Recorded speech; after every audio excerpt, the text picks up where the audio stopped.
Hello, everyone, and welcome to Dice Will Roll, the queerest Pathfinder podcast on the planet, where you answer hard questions like, how big must a dungeon be to qualify as a mega dungeon?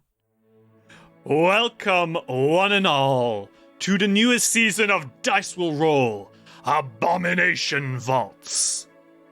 We're here. Oh my goodness. Oh, it's been several months, hasn't it? I'm excited. Hello, everyone. Hi, welcome to Abomination Vaults, a story of a mega dungeon, monsters, treasure, and the adventurers who will delve within. This is one that we've been very excited for a very long time, and I hope you guys are excited too. Without much further ado, hi everyone, my name is Derry. I am your genderqueerest game master. My pronouns are they and he, and we're going to do an interesting fact about each of us to kind of, if you're new here, get a feeling for who everyone is. I am an animator on a show that describes itself as a Celtic anime about a mermaid kind of swimming off the coast of Ireland. So that's a great one. But we're going to go around the table, and we're going to start with Dave. Hi, Dave. Hi, Dave. Hi, I'm Dave. I use he, him, and he, him. The second he, him is like HYMN, like a church hymn. Very powerful. And a fun fact about me is that I run one of the biggest Homestuck roleplay communities on the internet, I think. I've never seen anything bigger, personally. If you could find one, I would love to know. 600-page bespoke TTRPG rulebook for Homestuck. It's true.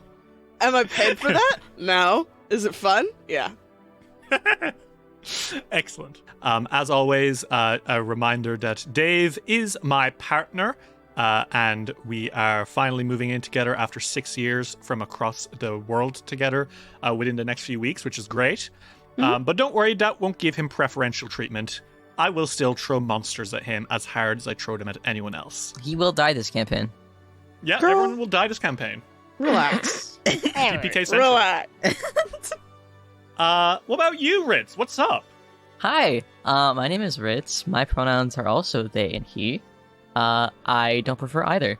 I am currently an art and animation student, but my interests include just gay shit. Just some downright gay shit. You might think that Ritz is exaggerating, but just before we start recording, he was talking about Death Note shipping, so... Stop, don't out me like that. Along with that, so I like Castlevania and furries, and a little bit of everything. Hell fucking yeah, brother!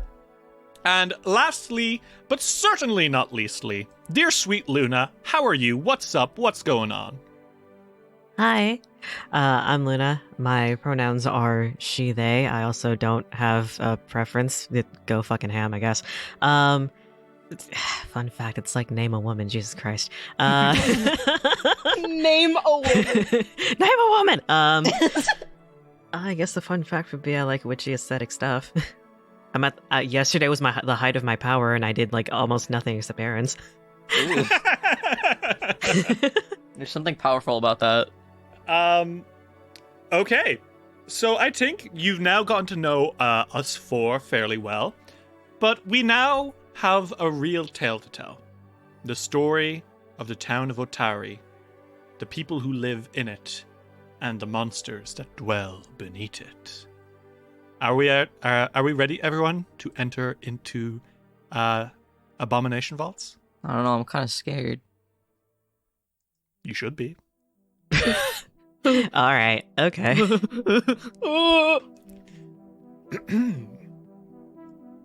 Once upon a time, there were adventurers. On the Isle of Kortos, that mass of land risen from the sea by the dead god Aradin, monsters roamed the land, and villains plotted in secret. These wicked forces spelled certain doom to those unable to defend themselves. And so, the good and the righteous stood strong and took on the mantles of heroes. And perhaps there were no greater heroes than the ones who called themselves the Rose Guard. The Rose Guard were a party of 4 from the metropolis of Absalom, the city at the center of the world. First, there was Vol Rajani, an exiled royal from Nidal, the land of shadows. Known as the Rose Knight for her iconic dark armor, she was a master of the blade and a mighty warrior indeed. When the Rose Guard first came together after they all leapt to action to stop a rampaging monster at the Absalom docks, it was Vol Rajani's idea that they join forces, and it was because of her rose symbol that they decided upon the Rose Guard as a name. Originally, Vol had intended to bring her powerful new allies back to Nidal and reclaim her throne, but over time she lost interest in her old goals. Eventually, during a dramatic moment on one of their adventures, she uttered the famous line, "I would rather be a hero than a princess." Then there was Otari Ilveshti, a rogue and a charmer if there ever was one. As a boy, he had always dreamt of adventuring, but found himself traveling with thieves and scoundrels rather than brave heroes.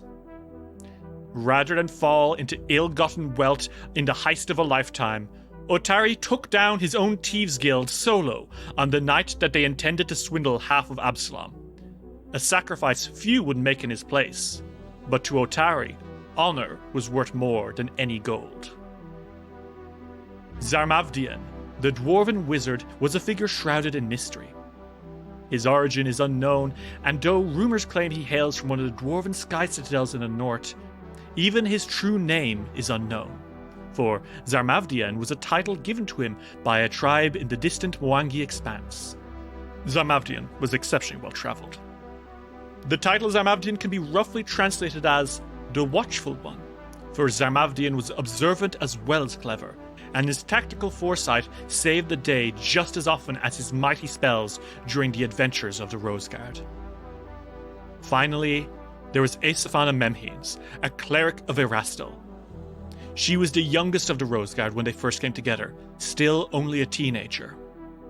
Yet she was wise far beyond her years, and her skill with a bow was great, and she had the favor of Erastil, god of the harvest. Although Vol founded the Rose Guard, and Zarmavdian was the brains of the operation, and Otari its moral compass, in essence, it was Asaphana who became its leader. The Rose Guard went on many adventures, from the slaying of the cave worm of Escadar to the ooze siege of Diabel. It was their final adventure, perhaps, that was their most tragic. North of Absalom, whispers word of an evil sorceress who is gathering monstrous minions in an attempt to lay siege to the city. The Rose Guard traveled to her and attempted to defeat her. They battled through fiendish soldiers, monstrous aberrations, and more to confront the sorceress, and their greatest battle took place atop her tower. The final blow struck by the Rose Guard left the sorceress mortally wounded, but not so wounded that she could not cast a final spell with which she shattered the earth around them and took the life of Otari. The evil was defeated, but the hearts of the Rose Guard were broken. But the Rose Guard could not let the memory of their friend die. And so, the 3 survivors of the Rose Guard did something else.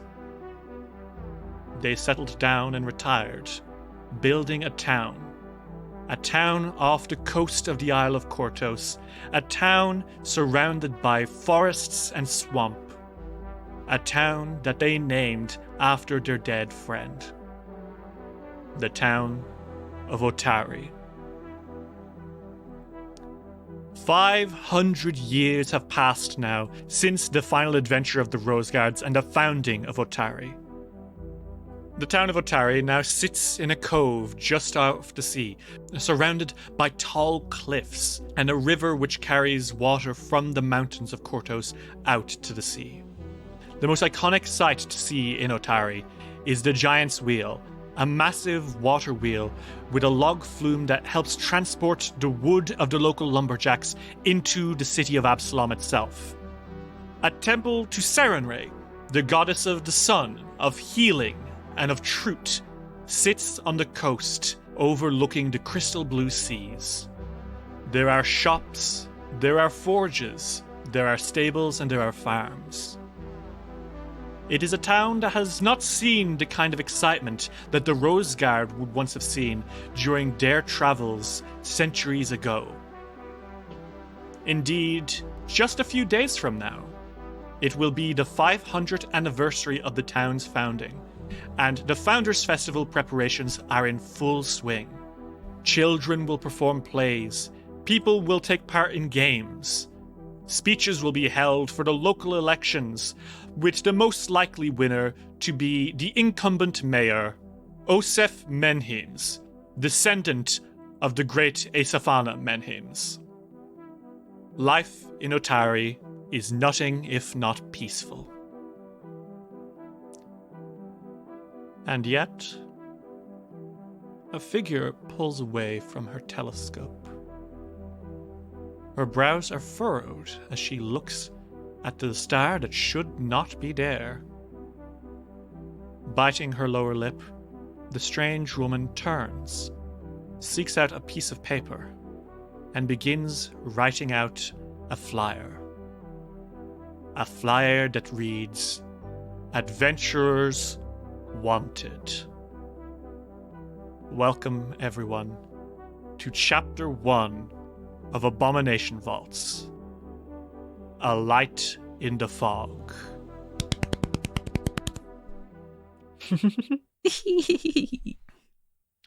Are we ready? Yes. Yes. Yes. Okay. We see the blue sky of a sunny day. Suddenly, a silhouetted shape appears, blocking our vision. As the hands that put the shape up pull back, we get to see them in earnest.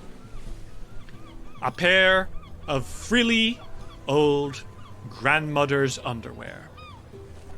The underwear is being put up on a laundry line. Dave, can you tell us a little bit about the young man who is helping this old lady do her laundry? Well, this is a Fior Sunchaser. He's a Cambion, or a Tiefling is what they used to be called. He's got, like, dark red skin, darker red hair, and he does have really golden eyes. He is a champion. At last, this #1 paladin superfan gets to play a paladin. I've been waiting for so long for this, you have no idea. You have no idea. But he is a champion paladin, which I've specifically been waiting for, of Sarenrae. You can see he's got the symbol of Sarenrae, like, it's like hooked onto the side of his belt. He just likes to keep it on his person. This beautiful ankh shape of a golden woman with angel wings. It's really, really pretty. Sarenrae, of course, is the goddess of sun, of hope, of healing, and of mercy. Is that right? Yes. And tell me a little bit more about Fiore. What's he wearing? What's he like? He's wearing armor. It's a bit hand-me-down. Like, it's not, like, newly polished or anything. He clearly wears it all the time, too. It's a bit scuffed. It's not dirty, just used and well-loved.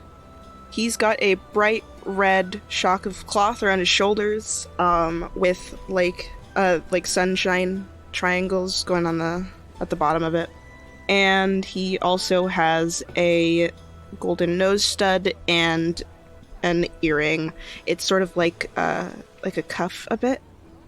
And one of his horns seems to have been filed down to, like, a little under the halfway mark. Okay. He is a very handsome young man, isn't he? Yeah, he is. And especially when he smiles, which I think he might be doing now as he finishes his work. When he smiles, his whole face lightens up like a sun rising in the morning. Yes, it does. He's just trying to be a good hero. I think Well, his first favorite hobby is adventuring, and his second favorite hobby is helping people. Well, there's not much adventuring to do right now. He does what he can. Mostly it's helping people around town. So mostly it's just helping somebody with something that they need to get done, and he's not gonna not do it because he likes to help people. He's like a really cheerful type of guy. He's like a friendly to everybody type of person. Heart of Gold, right? Yeah. Fiore Sunchaser. As you finish doing this old lady's laundry, she approaches you and says, "Brother Sunchaser, thank you so much. That was terribly kind of you to help me with my laundry. You are such a good young boy, aren't you?" I told you can just call me Fiore, but it's no problem. You needed help, and I wanted to help. A knight of Serenray like you? One must think that you would be going on adventures and defeating monsters rather than helping helpless old ladies like myself. That's terribly kind of you, young man.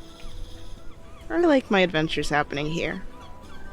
Well, and she ruffles through her bag and she takes out 3 pieces of silver and she holds it out for you. Take this for your troubles. No, you really don't need to do that.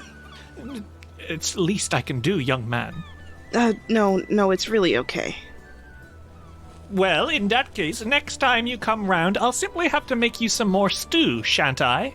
Well, I would like that. Thank you very much, Brother Sunchaser. And you tell everyone at the temple that I said hello, and that I will be returning the books I borrowed very soon, all right? Of course. I'll let them know. She kind of pinches your cheek a little bit. What? And she smiles and waves you off as you walk down towards the Dawnflower Temple. And it is a beautiful building, by the way.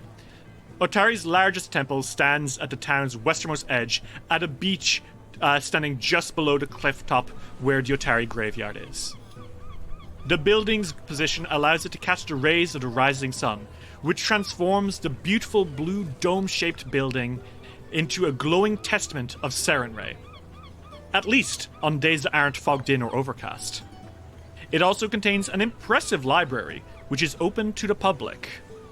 Fiore, as you are walking down towards the Dawnflower Temple, you see a figure walking down the path towards you. And it is a woman. She is very short, maybe 3 feet tall.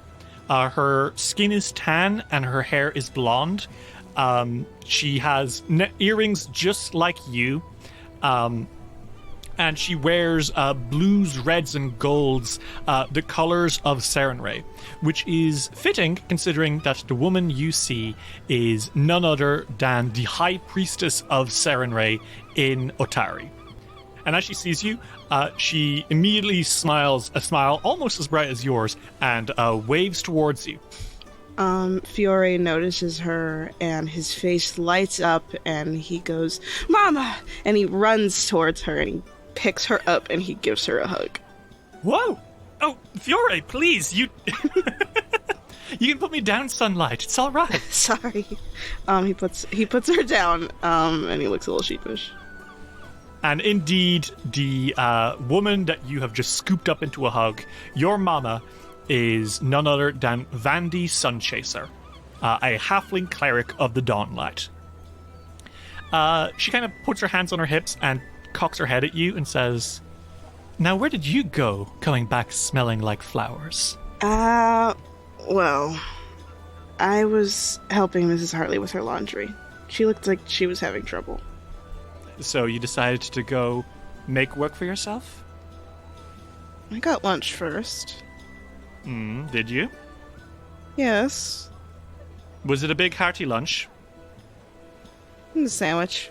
You need to be eating at least double that. Look, you need to be having a full and balanced diet, young man. If you want to grow up big and strong, she smiles, she kind of pinches your cheek. You are, I should also point out, fully grown. He's like, I'm already big and strong.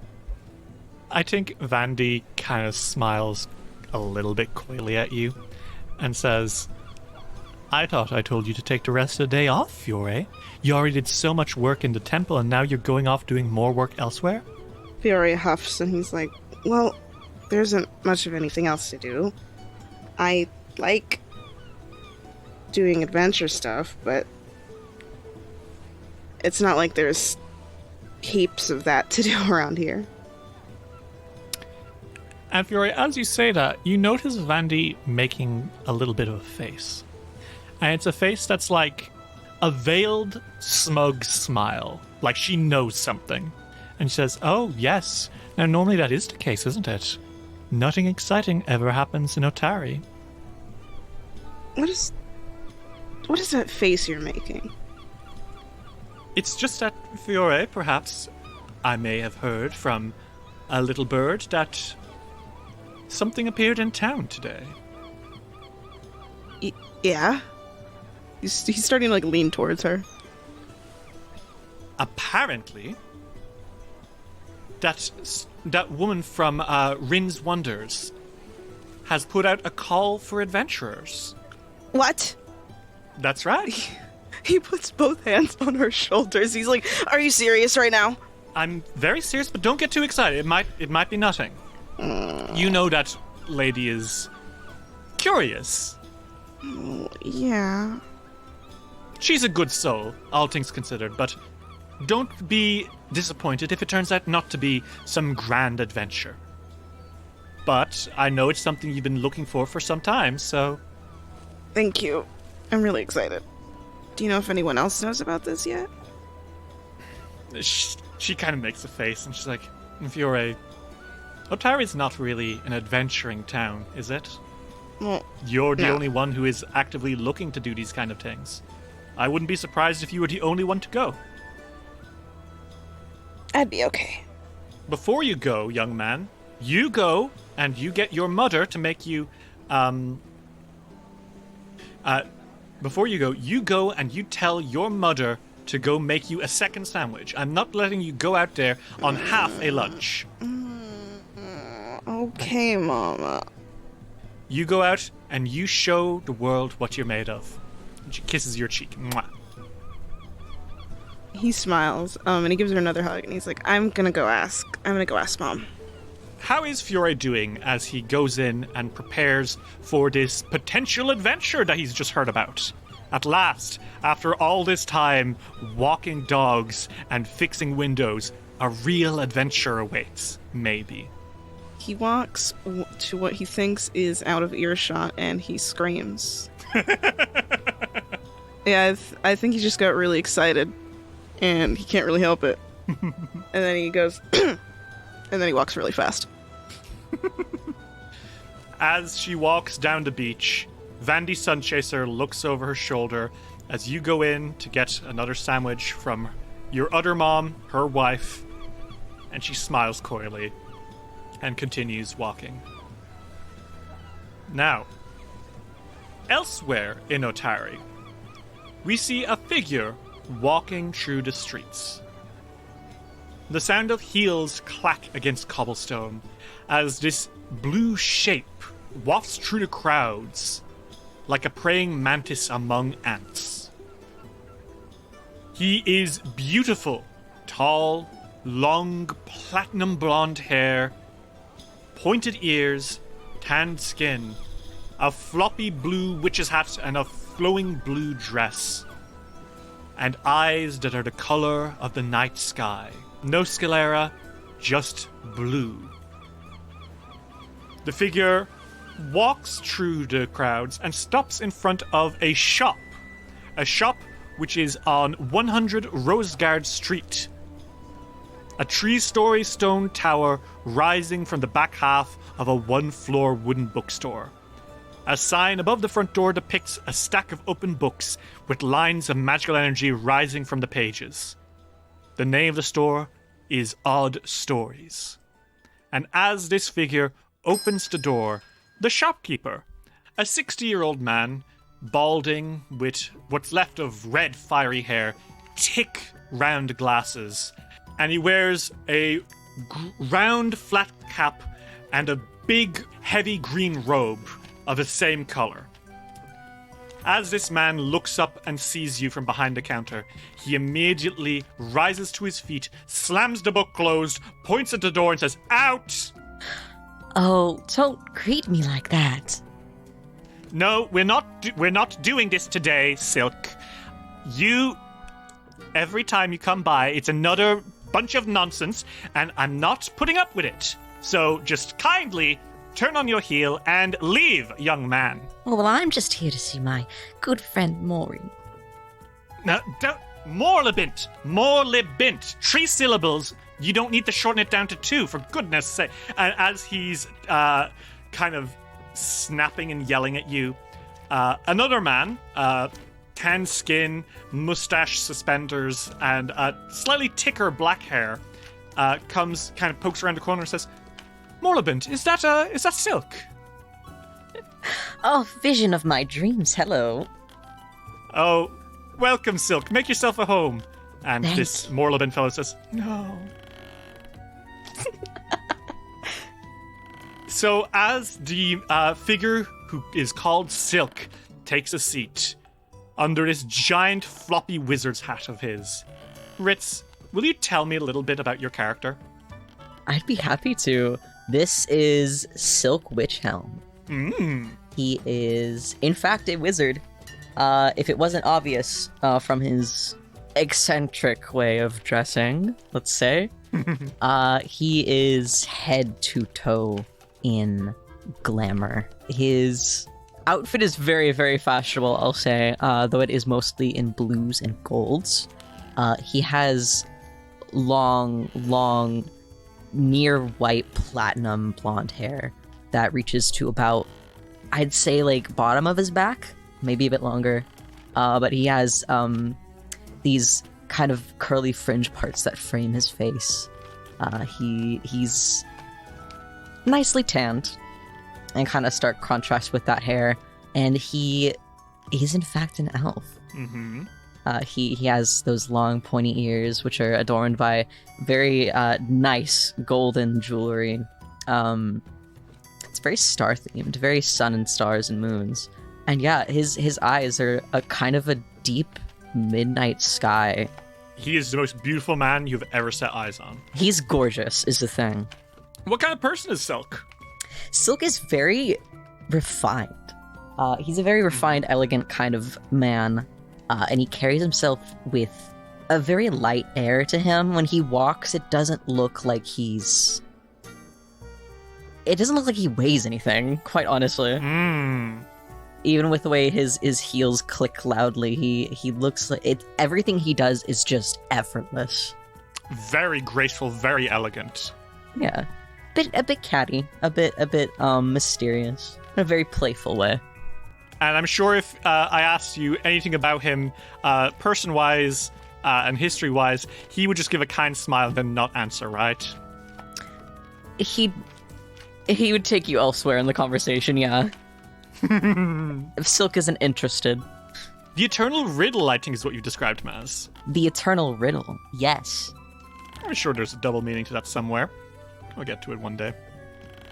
So, Silk, as you sit across from Morlibint, this human bookstore keeper who seems to be displeased at your presence, although his husband is delighted to have you here, what do you do? What's going on?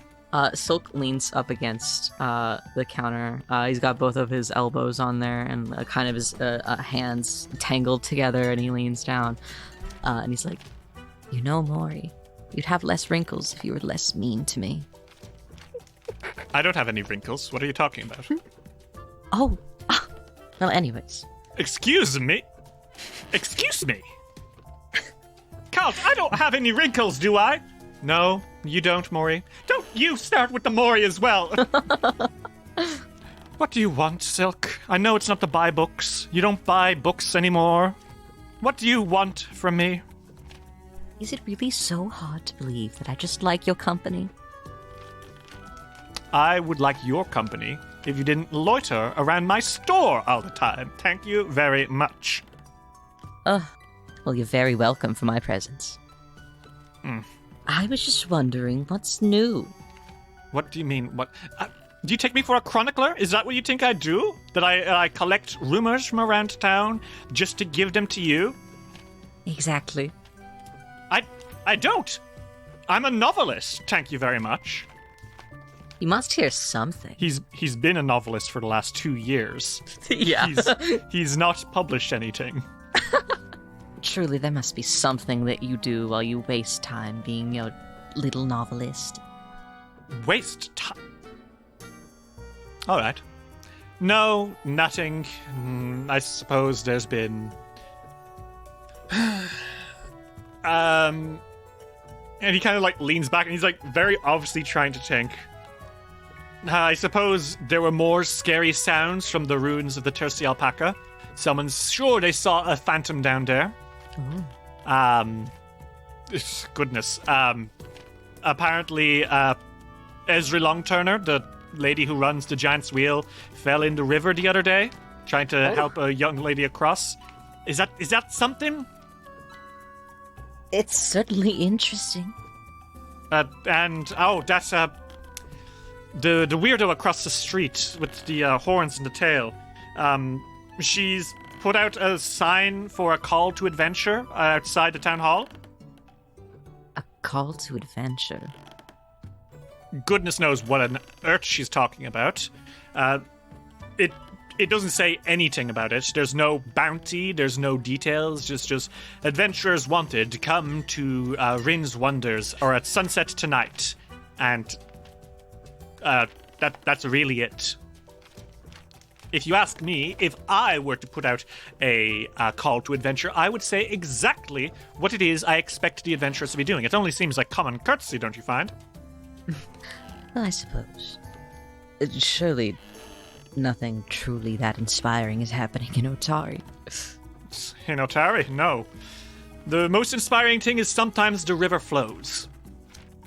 It's why it's the perfect place to write a novel. Riveting. It did say something about a cash reward, though, so perhaps if that's up to your speed. I know you've stopped buying my books as of late. He kind of gives you a strange look. Perhaps this would allow you to buy some more. A Silk gives Vorlevant a look. He gives you one right back. Kind of a what the fuck are you implying? You called me wrinkly earlier. I'm an observant man. If you need to buy more books, you used to buy all these expensive tomes, and now you buy nothing? You waste my time, if anything. I've simply got a long backlog to read. Come on now. He folds his arms at you. Ugh. Well, it's none of my business anyway, but that is all the news from Otari. I hope at least some of it you found interesting. I suppose it might be worth checking in on. Perhaps. Oh, you actually will? What else is there to do? Go through your long backlog, apparently. He raises an eyebrow. Oh, hush. I don't think I will. If it's enough to get you out of my hair, then yes, go on this vague quest of Miss Savinxi and... yeah. Do what you must, alright? Sure, but don't miss me too much, will you? Oh, I won't, he says. Although, you've known him for a while now. You know that he is at least a little bit fond of you. Yeah. He's just also kind of... he's kind of a drama queen in his own right? Yeah, absolutely. That's why Silk likes him so much. Silk, you say your goodbyes to Morlabent without buying anything, I'm sure, which annoys him even further. Kalt waves you off and wishes you a good day. How are you feeling as you walk outside and stand looking up at the sky, seeing rain clouds starting to form in the distance? Regretful that he didn't bring his umbrella. Well, Silk, you make your way down to the town hall to go check out this call to adventure. Now, finally, we go deeper into Otari, down the winding roads, across Mantcore Street, through Rat Alley, down into Menheim Street. towards the Otari market. 1 part open-air farmers market, 1 part log cabin trading post.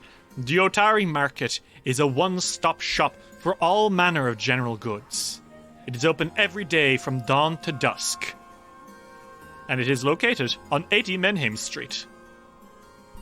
Inside the log cabin trading post, a middle-aged, foul, grumbling-looking man with red sideburns and just a bitter look on his face is chewing some tobacco behind the counter.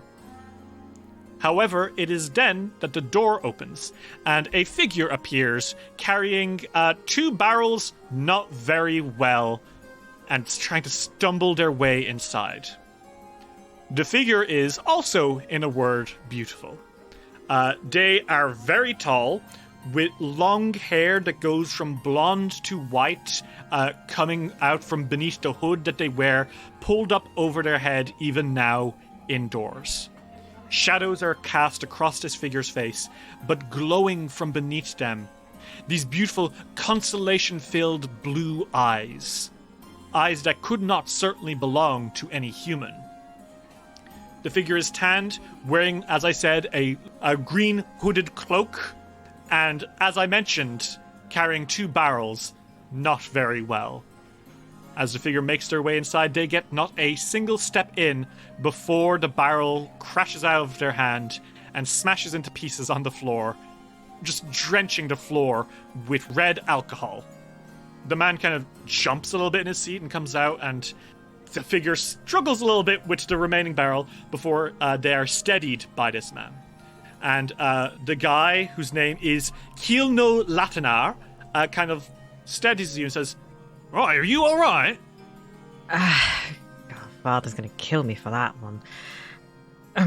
Fine. You don't have to worry about the payment for that one. It's smashed. I should hope not. Come on, sit. You've got booze all over your feet, son. And Yeah. Kilno Latinar sits you down and helps wipe your boots clean as you kind of sit there a little bit embarrassed. But can you tell me a little bit about yourself, strange figure, as you sit there and recover from your little accident? Well, this is Alrick Revra. They go by they, he, and they are a bard. Mm-hmm. Currently, right now, they are, they still have the hood over their face. Mm-hmm. He will not take it off, no matter how much you ask. Not fucking happening. In fact, I don't think anybody in this town has seen him without the hood. Interesting. One might be forgiven for thinking you are a human, if not for those strange eyes, right? Yep. So, the lovely thing about Ulrich's eyes is that they don't have a specific color. It's more of a view. And it's the view of the sunrise right at dawn. Oh my god, that is beautiful. Okay. I believe the term is civil sunrise, I think. But yeah, it's like a sort of deep purple at the tops, but when it goes down, it's like a gradual from like slight deep purple to sort of a light blue.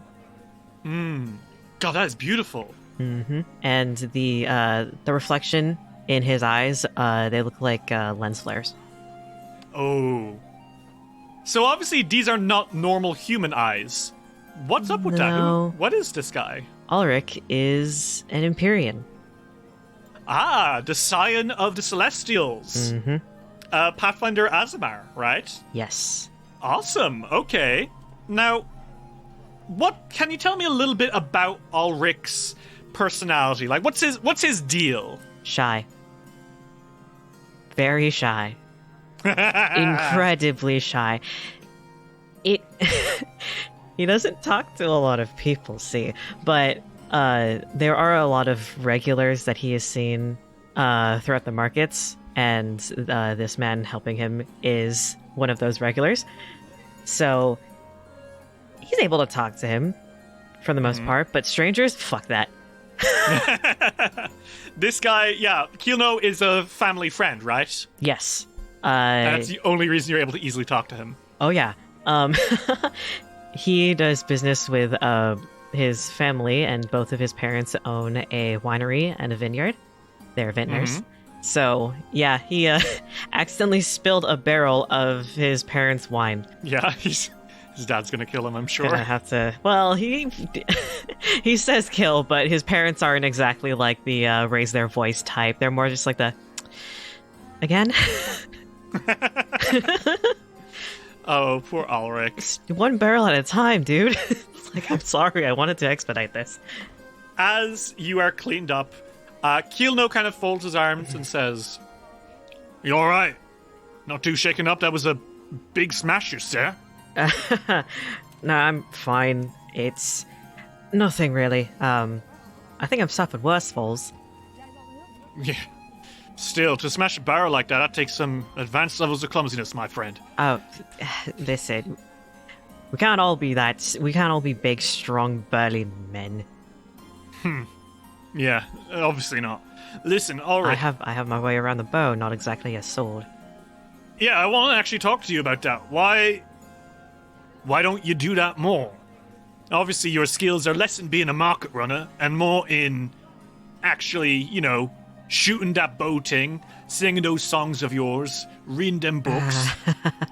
None of those are particularly conducive to carrying stuff around a market. Clearly, he says, pointing at the big red splotch on the floor. And you aren't the first person to talk about the songs. I tried that once because my mum made me sing at the winery. Never again. And He what else raises his is there? eyebrow a little bit. Look, and he points at the hood. If I was ever as confident in front of people, do you think I'd have this on? I'd make a snide comment, but even I'm not sure what's under there. So, Believe me, I've had enough around the markets. And as for the boat, for what? I hunt. I can do that. there's other things that a man can do with a bow, He kind of sits back. If there had been more people like you around 30 years ago, then... And he kind of looks glumly off into the mid-distance, and you're like, right, okay, here we go. Dead wife story. Kilno does this a lot. So you already know exactly where this is going as he starts talking. Yeah, Alrick sits forward and puts both elbows on both knees, and it's just like, okay, I'm just gonna ride this one out. If there were more brave people around 30 years ago, then my Ayla wouldn't have been killed. And even then, if she had been killed, then the people in town would have been able to stop that monster before he got away. So that's why I think people like you should put their skills to use instead of squandering them walking around markets carrying stuff that's too heavy for them. I suppose could be a useful thing around here, but I haven't seen any sort of flyer in who knows how long. And I put my skills to use as well. I still have medicine deliveries to do. Yes, it's very impressive that you grow your own herbs like that, Mr. Alrick. But an herb isn't going to stop a monster from killing someone. Well, to pick the right poison, maybe. What was that? Nothing. He kind of narrows his eyes at you and shrugs and says, either way, you're in luck, actually. And he takes something out from under the table and puts it on the counter and slides it to you. And it is a flyer which reads, "Adventurers wanted. Come to Rin's Wonders at sunset tonight." That odd woman from up top of the town, the one in the tent, the big circular with the stones and stuff. You know her. I've seen her before. Yeah, Rin's Wonders. That's right, yeah, her, Savinxi, whatever. Point is, she came in all in a fuss asking me to put up these flyers to call for adventurers. I put a few up, but this town's not exactly buzzing with adventuring life, so... But you, he points at your, he kind of puts a thumb up to, no, he kind of pushes his index into your chest and says, but you've got a real talent, you do, a talent at your squadron, and I think it is the duty of an adventurer to not squander that talent. So you go to this Miss Savinxi, and you make sure that you can help people, yeah? Think Alrick sighs and takes the paper, scans it a little bit, and goes, "There's not much in the way of description." No, not really, but that's Rin for you. She's the lover of the vague, isn't she? I suppose that's fair. Alright, well, I guess I'll check it out. Can do my deliveries on my way. There you go.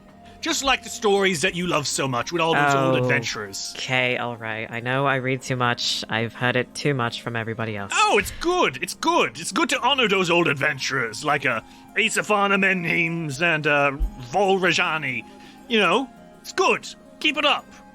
Well... You be a hero too. Right, we'll see when that day comes. We'll see you in the next big storybook about the new heroes of Otari. He kind of grins. This is definitely a man with far too high hopes for what is probably going to be a fetch quest. And Alrick laughs because he already knows it's probably just going to be a fetch quest, and it's like, if it helps the people, it helps the people, but don't worry about the barrel. I'll explain it to my mother and father later. That's good. That's good. Now, get out there. See you soon, alright, kid? See you soon. Don't be too much of a grouch now. Hey, smile. I think he doesn't smile. I think he, furrows his brow so much his face kind of crumbles at you, and you're like, yeah, close enough. That's your version of a smile. Cool. He grumbles and growls a little bit more as you step over the puddle that you made with that wine, and as you make your way outside, look up at the sky and see that the sun is getting ready to begin its journey into setting. So, we're going to jump forward a little bit, aren't we? As you make your way, all three of you, at the same time, to the very top of Otari, towards the shop called Rin's Wonders. Dice Will Roll will return after these messages. Hey everyone, and thanks for listening to Dice Will Roll. Welcome one and all to Abomination Vaults. I hope you are enjoying. This is some of the most fun the cast has had in recording in a long time. It's great. We love our characters, we love the adventure, and we're really excited to be able to share with you. If you are new to Dice Roll, then welcome and thank you for making it this far. We upload new episodes every Monday, so be sure to check out weekly. If you are not already part of our spoiler-free Discord, come join the community. There's a link in the show notes. You can also find it on our website, dicewillroll.com.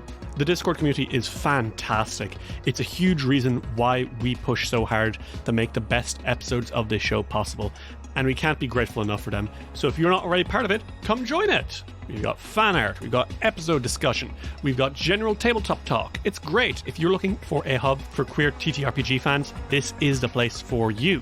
On top of that, if you'd really like to support Dice Will Roll, you can check out our Patreon, patreon.com/dicewillroll. We've got all sorts of goodies there, such as merch, your name in the credits, ad-free episodes, and our most popular reward, cameos, getting your character into the show, whether as a villager in the town of Otari, or as someone deep in the dungeons, which we will explore very soon. You can find all that at patreon.com/dicewillroll, so go check it out. Lastly, I'd really like to thank James Roach for composing our new theme song, Adventure Awaits. You may know James Roach as the head musician for Homestuck and Hiveswap, and now the head writer for Homestuck 2, which is fantastic. We're very happy to have his song defining our adventures deep into the dungeons.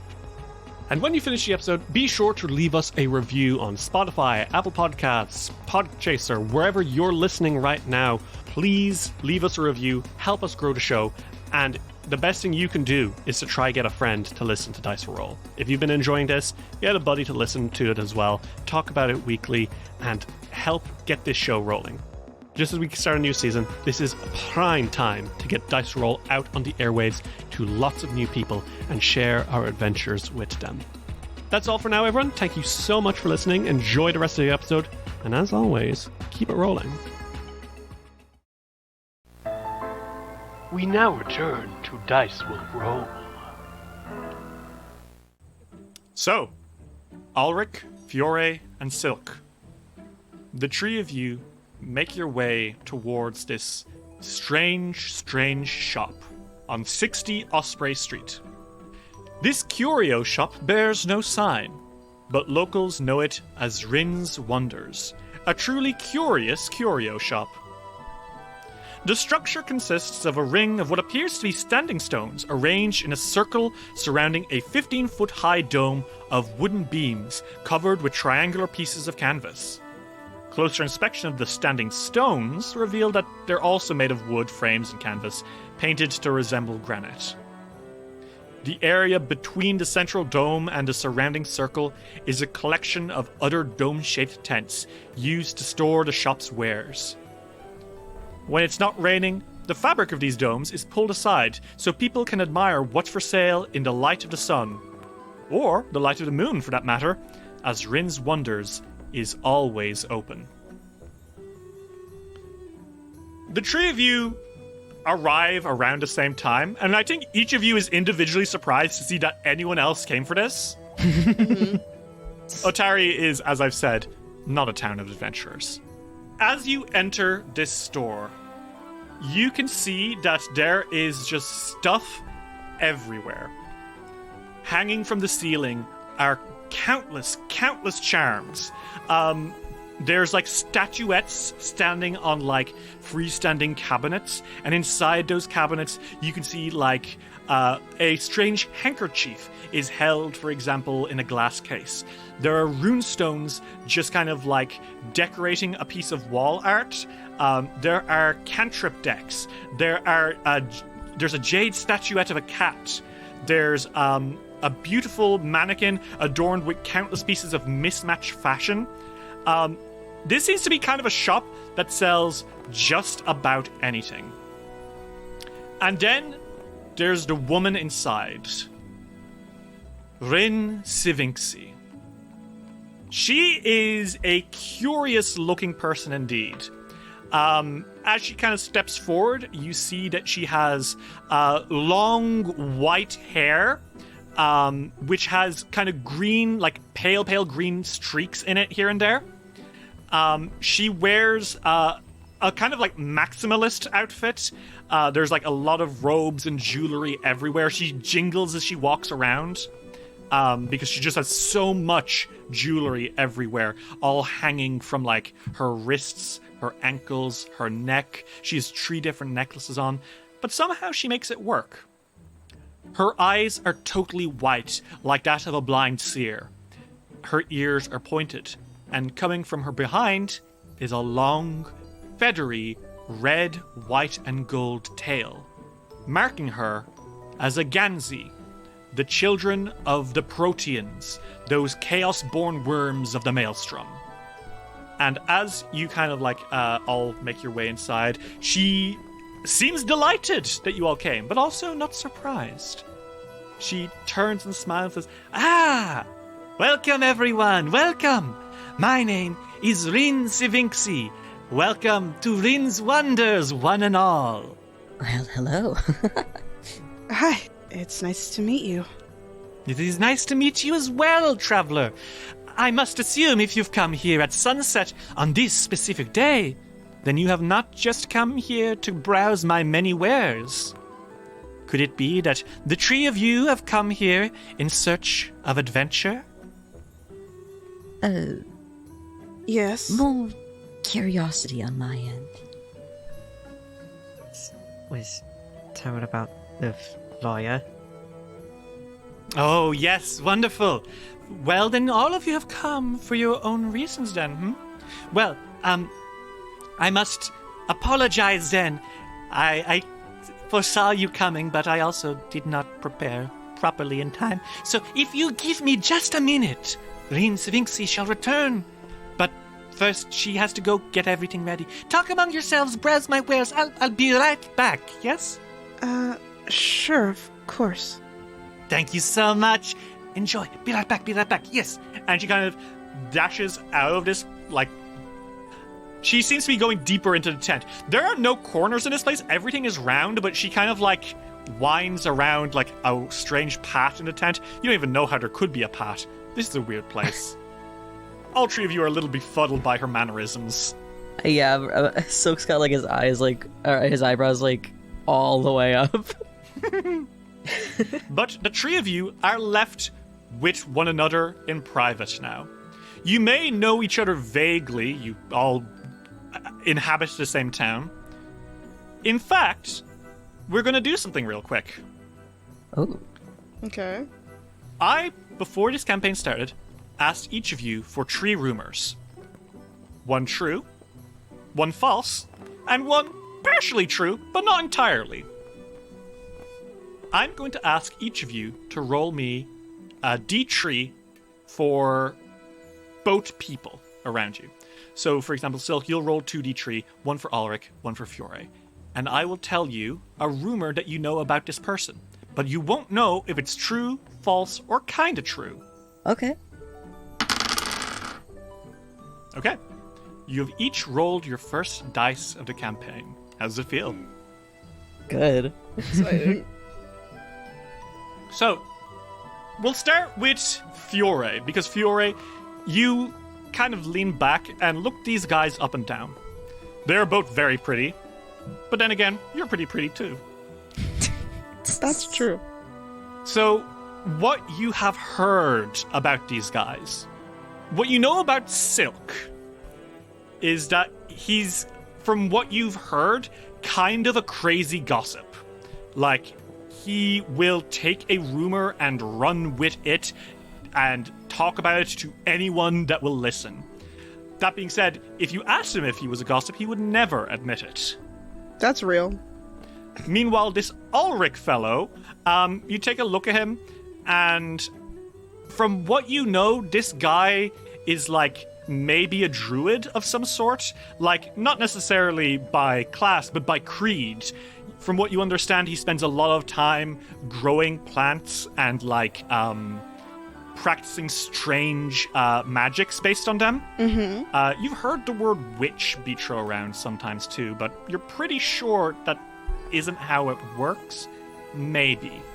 Fiore's like, Meanwhile, Alrick, when you look at the other two, this gorgeous-looking elf and this handsome Cambion, you know of Silk that, from what you've heard, he is kind of like an outdoorsy type of person. You wouldn't necessarily believe it by looking at him, but apparently he will often go out into the wilderness and do lots of nature studies. You don't know exactly what kind, but from what you've heard, he is quite the outdoorsman, despite his quite cosmopolitan sense of fashion, we'll say. Okay. Meanwhile, this Fiore guy, you know that he is a paladin in the local temple of Sarenrae. Obviously, he's got a big symbol of that angelic ankh on his chest.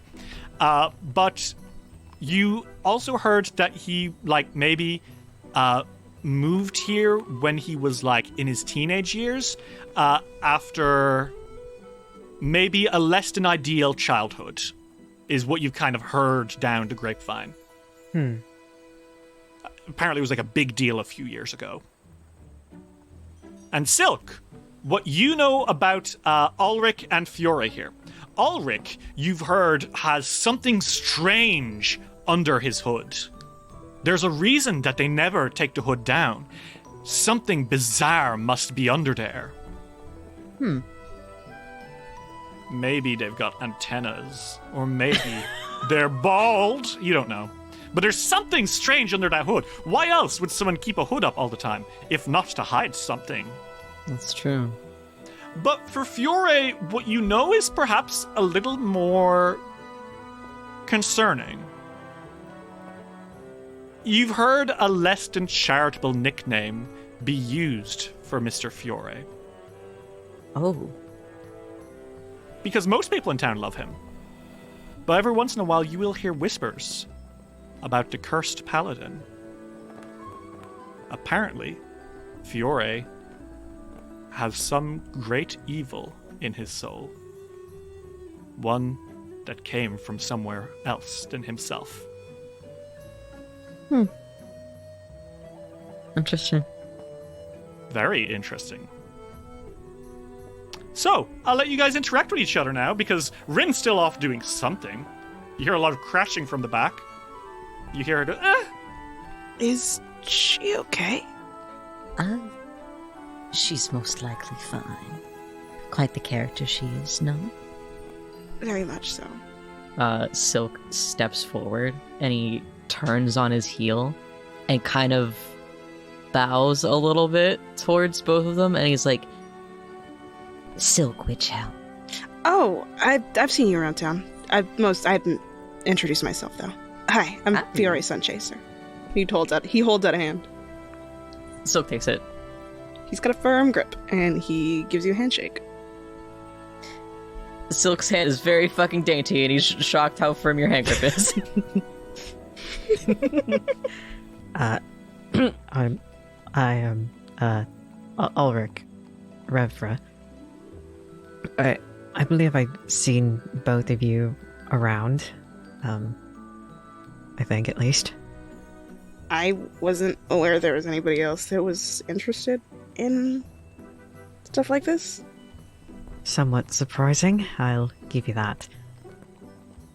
I'm surprised this is happening at all. Yes. Well, things like this don't usually happen in Otari. No, they don't. He looks like he looks like he is very aware of that.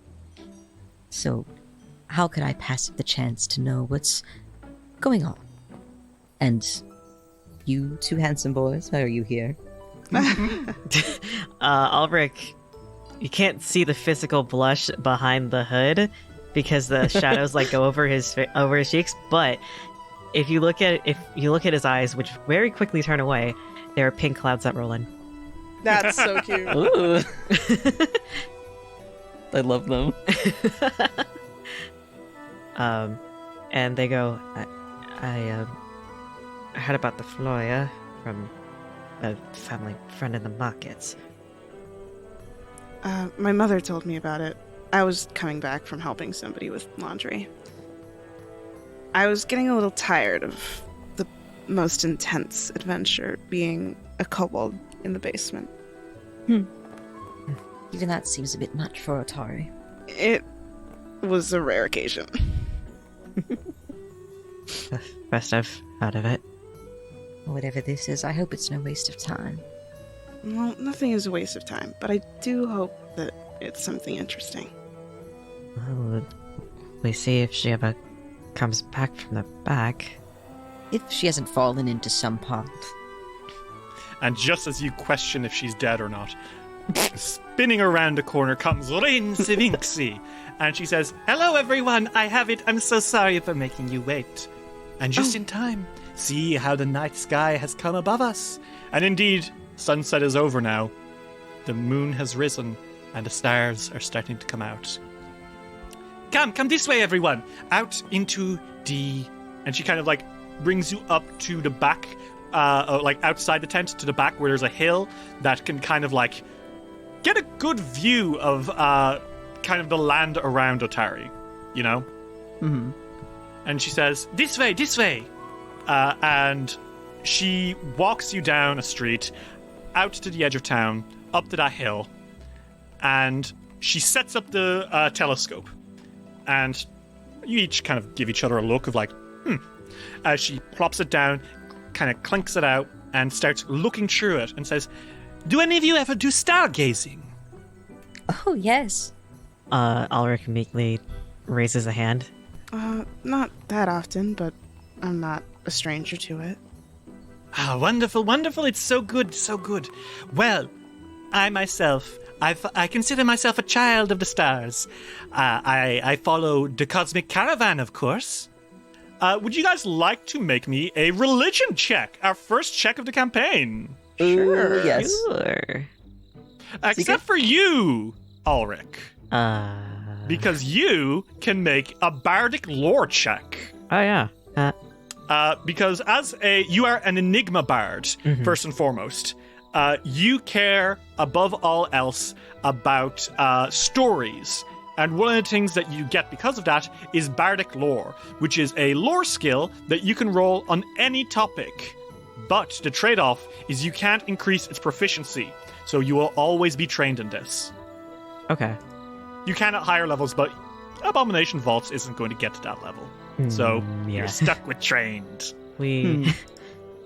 So roll me that skill check, will you? Okay, so each of you do notice. The Cosmic Caravan is a pantheon, a collection of gods, which is primarily followed by astronomers and astrologers, who will tell you that the collection of constellations visible in the night sky, said to travel forever in a circle around the star Sinashore. But it is associated with a diverse array of deities and demigods linked to the stars. That would be Desna, the goddess of the moon, Serenray, the goddess of the sun, Ashava, the black butterfly, and Pulura, imperial lords of the night sky, the elven god Kedifis, who is a hunter of demons and a goddess of the moon as well. Oh, and also Yog-Sothoth. Girl? You know, from Just casually. like the great outer gods, the Congolese of iridescent spheres, a brilliant foaming bubble, endlessly glowing, endlessly riding. Yeah, he's there too. And he's here too. Don't even worry about it. She worships all of them together. You know? Kind of like a mini smorgasbord of gods. So she smiles and looks up at you and says, "What? Would you all like to come look at the stars as well?" Completely off topic from whatever's going on, apparently. Of course. Sure. Sure. You each take turns. They're nice stars. It's a clear night out. Yeah. And she says, "What do you think? Lovely, is it not?" Yeah, the night is pretty tonight. Quite beautiful. She kind of smiles and says, "Unfortunately, that is why I have called you. Because I was looking at these stars when I first saw it."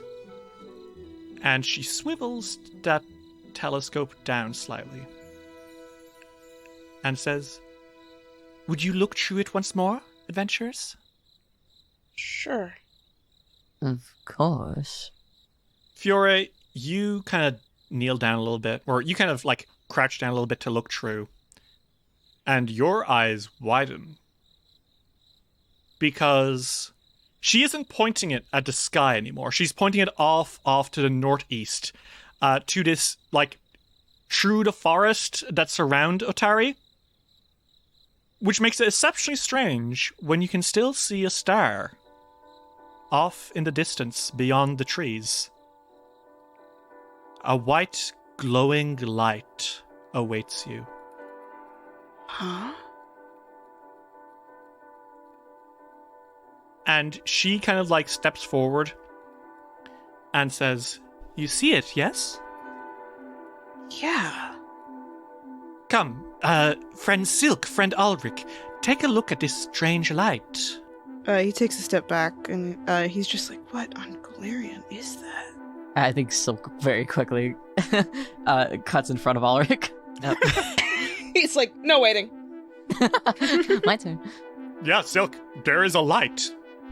A light glowing off in the distance. And it's not like still. It's like it'll blink white and then go black. And then it'll blink white again and go back. Almost like it's a light that's spinning around in a circle.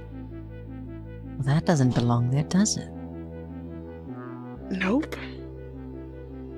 Friend Alrick, give it a look. Tell me what it is you think. Okay. And they look through. And indeed, weird-ass light coming from the forest.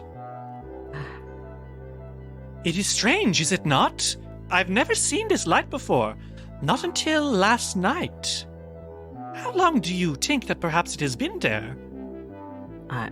I'm not sure. And he stands up. I frequent the forest a lot. I've never seen it. Do you go that direction, friend Alrick? Beyond the woods? Beyond the forest? No. That's where I believe it may be. Judging by my calculations, I believe it may be past the forest in the swamp known as the Fogfen. And she kind of like, her tail wraps around the case of the telescope and she tucks it under her arm and says, "The Fogfen is a place of strange and eerie tales. Odd things happen there. So one must wonder, perhaps, could this be something benign? Or could it be something mysterious? I do not like to leave things to chance, adventurers. To be honest, it is not just the light that worries me. It is the stars themselves. For when I look at them, the predictions that usually read of pleasantries and newsless nights.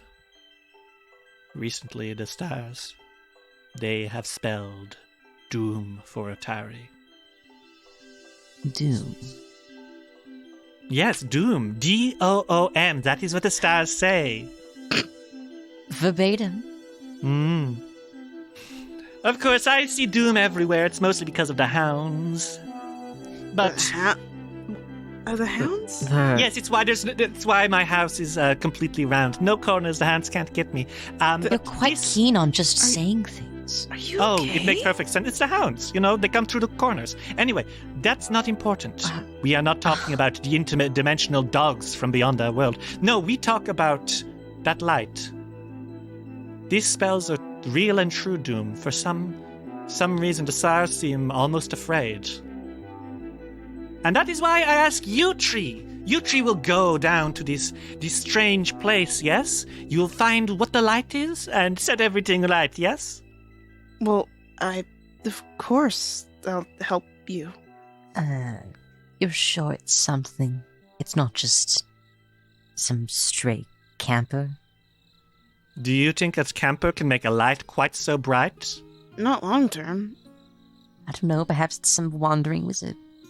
Well, One that can be seen through telescope from miles upon miles upon miles away? Do you know how far the Fogfen is from here? You're making it very hard to say no. That's because I don't want you to say no. I want you to say yes, Celine Savinxi, I will go. you said that you think that you were curious, right? Well, yes. It could just be something, it could be interesting, even if it was just one guy. The kind of guy that could make a light that lasts that long, that bright from that far away would be an interesting guy. Oh, yes, I agree. He would be so interesting. You must go investigate. For me, Florin. I suppose you're right. And I will pay you handsomely if you do so. Suddenly I'm a lot more interested. 50 gold each if you do this for me, Rin. Maybe. Maybe. It depends. On? The factors. She says like that explains everything. Oh, you're lucky. You're fascinating. I am, aren't I? Thank you so much, friend Silk. I find you fascinating as well. Thank you. You've convinced me. I'll go. Wonderful. It is half-hour walk into the Fogfen. Not far, but far enough that a light like this, so bright and vibrant, is strange, yes? Could be anything. Who's to say? You will go? Well, I'll go. I'll go. If you're worried about danger, I promise I'll do my best to protect you. That's not entirely something I'm worried about. Oh, but it just doesn't feel better to have a handsome paladin at your side. He is quite handsome, is he not? Just forgive me, all this is a little strange. I think Ring comes close to your face, Alrick, and with those weird white eyes, she says, "All things in life are strange to those who have yet to witness them. It is only by going and doing that you can make the strange familiar." Ulrich Yes? backs up. She takes another step forward. Oh. And he looks away. She smiles. So the fringe covers his eyes, and he goes, I will go, but you don't have any information at all. Nope, No I books, don't know shit. No books on what it could possibly be. No possible outcome of a spell. No Theories? spirits. Could be a big ghost. A big ghost. Ghost of an elephant. Or a conglomeration of many. Who knows? If that happens and you don't come back, I will tell Mayor to hire priests to get rid of ghosts. If we don't come back? He's probably fine. Oh boy. I trust you, big strong adventurers. Look, you have big hat of big wizard.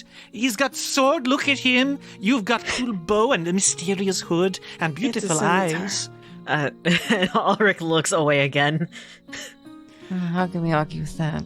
But you can do it is good. It is beginning of a most bizarre journey, no? Quite bizarre. I would suggest you go soon enough. You don't want to miss the Founders' Day festival, so better get it done before then, yes? We're Yeah. pressed for time just by a few days then.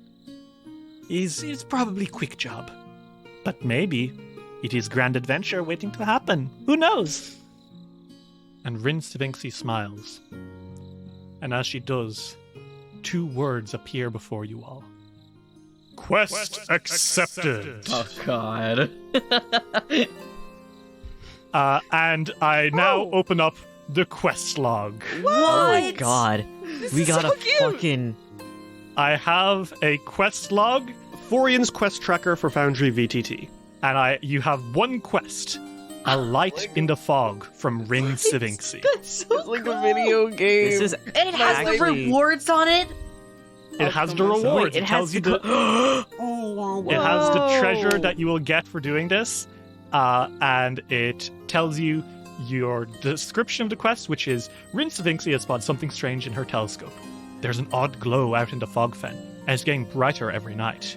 Rin believes it might spell doom for Otari. Will you, brave adventurers, find the source of the baleful light? It has told you what the rewards for this quest are, which are a couple of talismans and some gold, and your objectives, which at the moment is find the source of the strange light. What the fuck? So yeah, we've got a quest tracker, and you'll actually notice that when you close the quest sheet, I do have on the screen a quest tracker that you can have on your screen wherever you want it, and it'll tell you all the quests you guys currently have. That's so fucking cool. It's And just you like click Final into it, and Fantasy. it'll tell you everything you need to know about the current quests you have. I don't like what. This is really cool. What I don't like is that there's a failed tab. Yeah. That makes me nervous. You guys wouldn't fail any quests, would you? I don't think that we've ever failed a quest. Well, there's always a first time. No. Shut the fuck up. No. Shall we meet then, first thing in the morning? We can do that. First thing.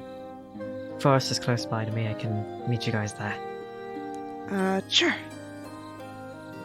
Okay, so Alrick, Silk, and Fiore, do the three of you split up and meet up again in the morning? Yeah. Mhm. Mm-hmm. Okay. And so begins the greatest adventure the three of you will ever have gone on. So, we fade in to the sound of boots squelching. Gross. It is the next day. Early enough in the day, too. Maybe, should we say 9 a.m.? Yeah. Okay. The three of you are making your way along the dirt path out of Otari into the Fogfen. And certainly, it has earned its name. Yesterday, it was sunny and beautiful. But today, it is anything but. There's a thick mist going through the forest. You can barely see ahead of you. Alrick, you walk confidently, looking over your shoulder at the others. Alrick, you know your way through a forest. But Fiore, you notice something pretty quickly, I'm sure. And you have a feeling that perhaps the rumor you rolled was a false one. Because Silk does not seem to be having a good time. He's fucking miserable. Every step is like, oh. Are you sure you should have taken those shoes on this journey? I couldn't wear anything else. It didn't match. Match? Yes.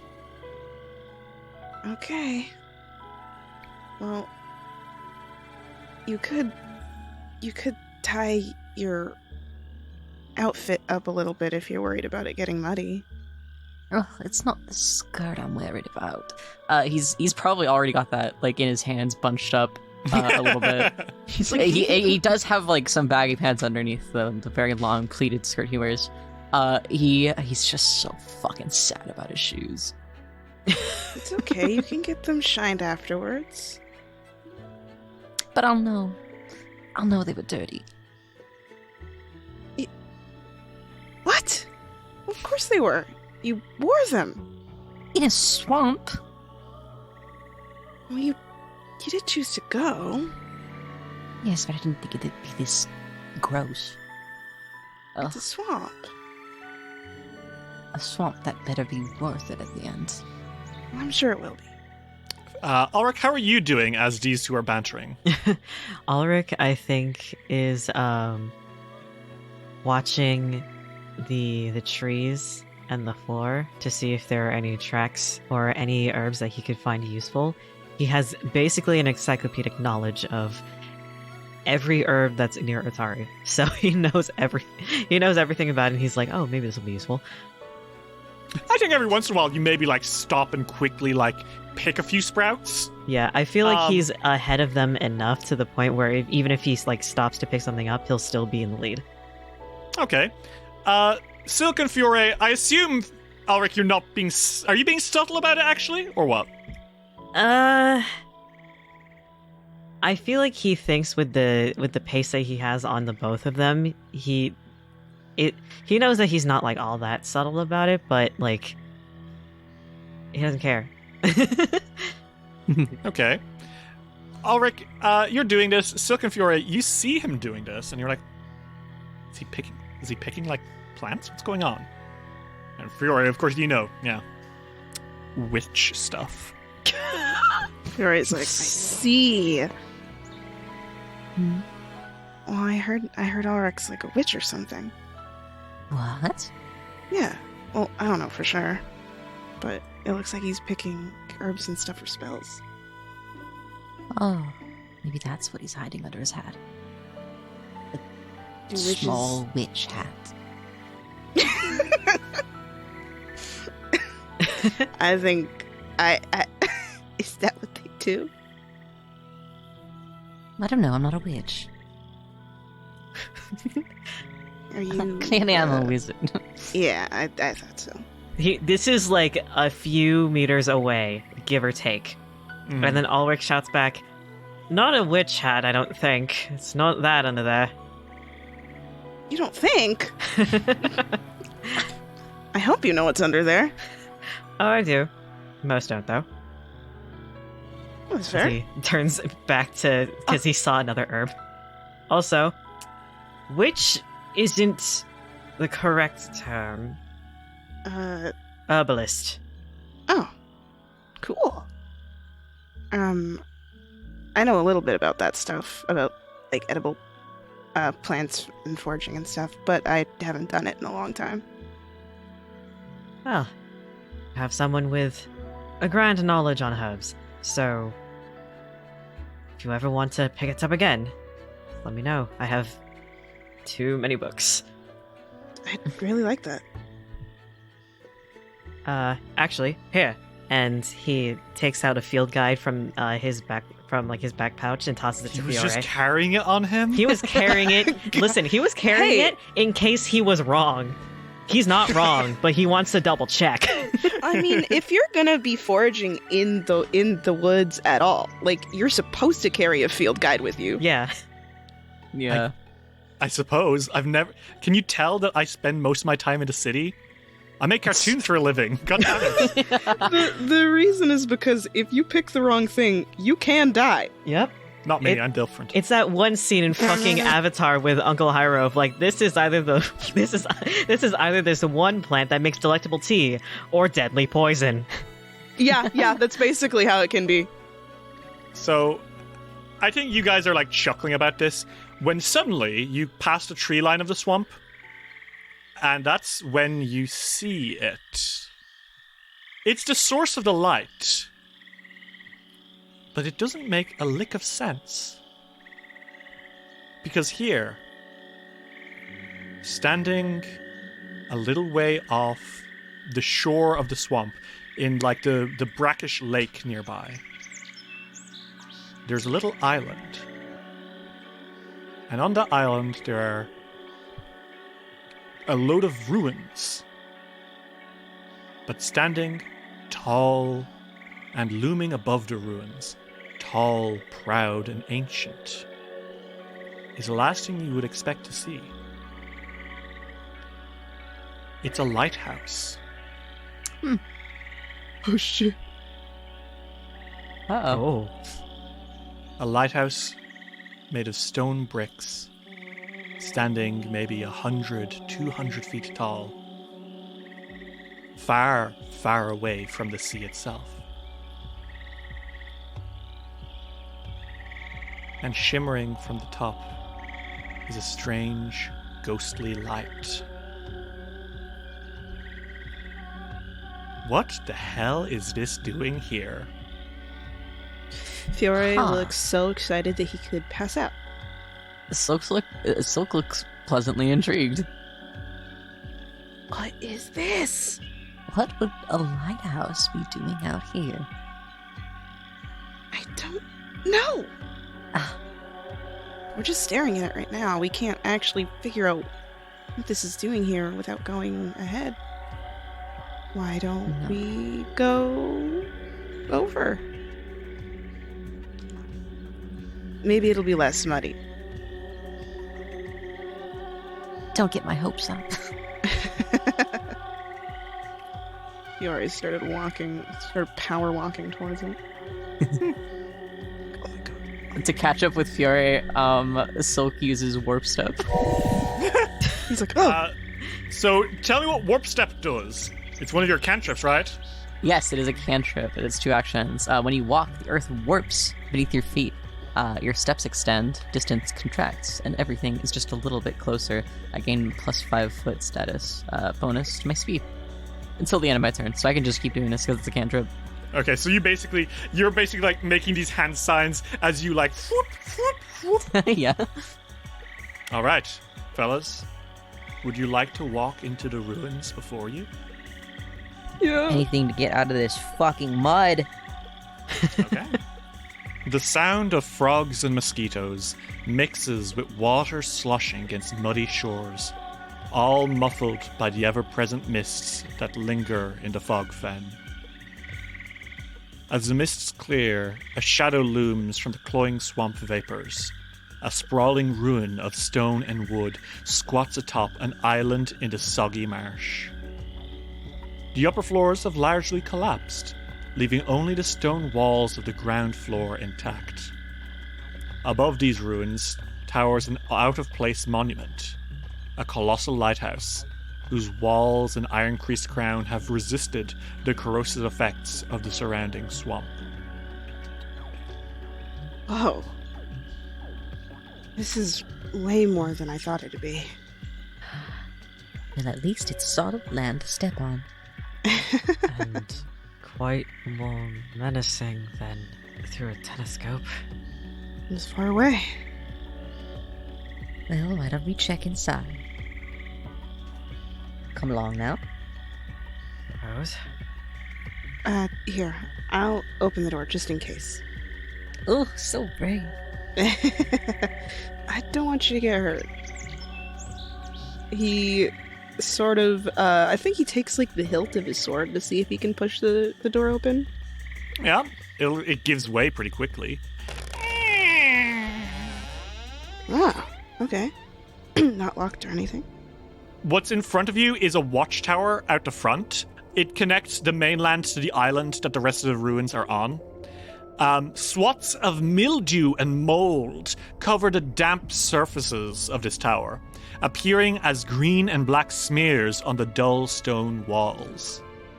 The door frames in the walls to the north and south rotted long ago, while a few collapsed chairs lie on the floor amid small heaps of foul-smelling grey lumps. Thick sheets of dusty cobwebs hang from above, obscuring any view of the ceiling. It looks like this was once the primary entrance to the keep. It's a one-story building, sturdy stone. There's opaque sheets of dusty cobwebs as a drop ceiling at a height of 7 feet. So there's about 3-foot space between the cobwebs and the stone ceiling above. What do you guys do?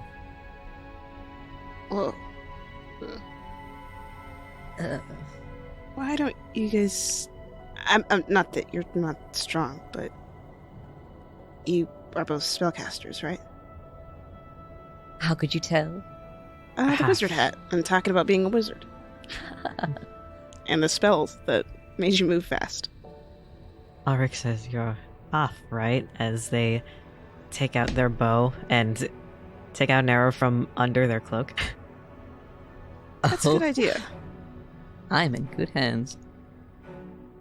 Let's head in. If we stand here, nothing's gonna happen. Lead the way right through the cobwebs. Alright. He sort of... I think he waves his sword in front of him to sort of catch at the cobwebs. Yeah. Silk is appreciative. There's a fair bit of... You're able to clump that pretty well. Yeah, he just doesn't want anybody to, like, run into it, because it can be gross. He's aware. Whoa. But I will say, as you're walking through, suddenly you hear something. A few voices. Shh. And the voices say...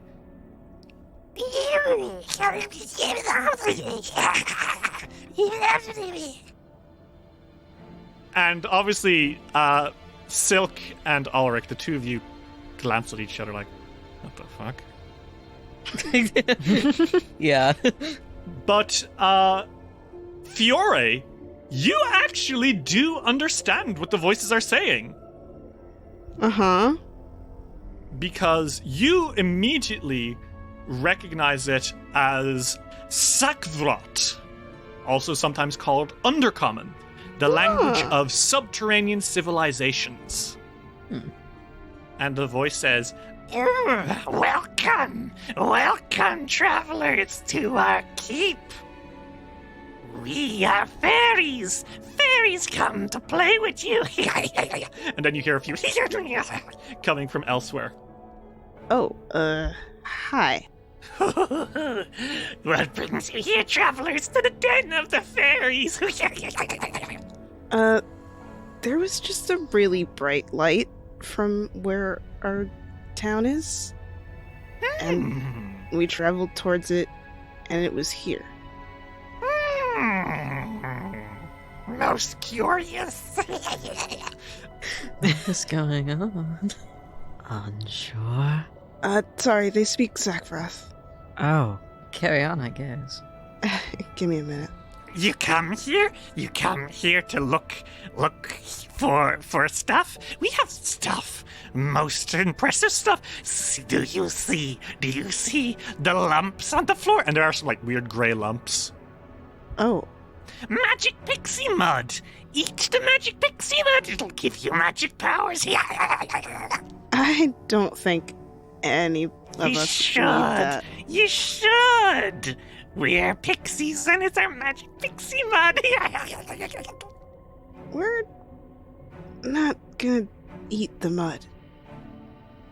Is this entire place your home? Yes, and you must come no deeper. It is the home of the pixies and you cannot be here. Not unless you eat the magic pixie mud. He's like, I don't know, is it safe to consume that? He sort of like nudges it. Would you, the rest of you like to roll me a nature check? Yes. Yeah, please.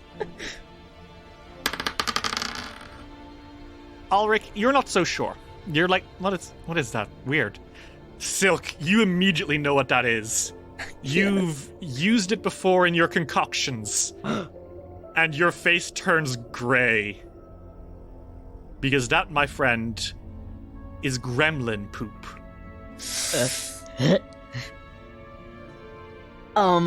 Silk leans forward.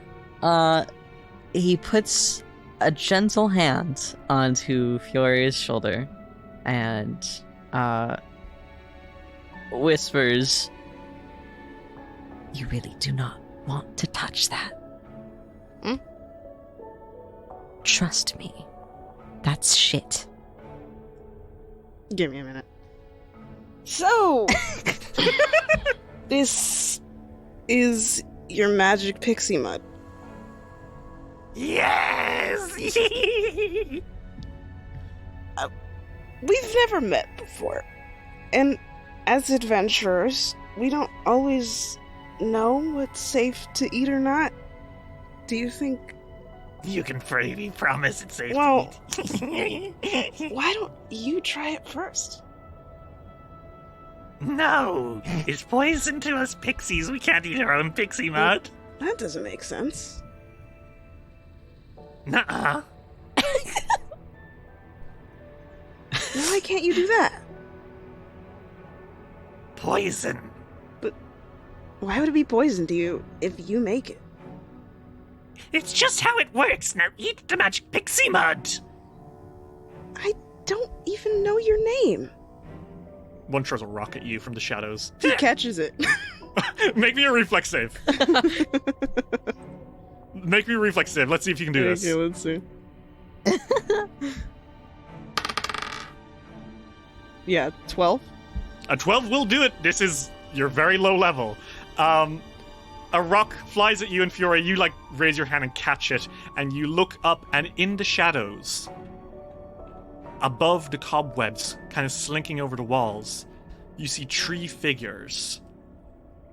Bulbous, ugly, massive heads, massive noses, and massive ears on tiny bodies.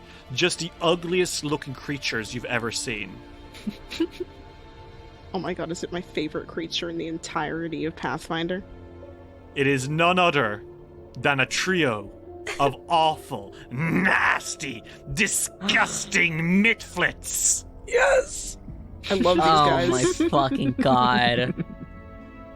As you make eye contact with one, they immediately huff up and you're like, He's looking at us, thinks we're ugly. Look at his reaction. Thinks we're hideous creatures. We're not hideous, he's hideous. We'll cut him up and we'll make pixie mud out of him.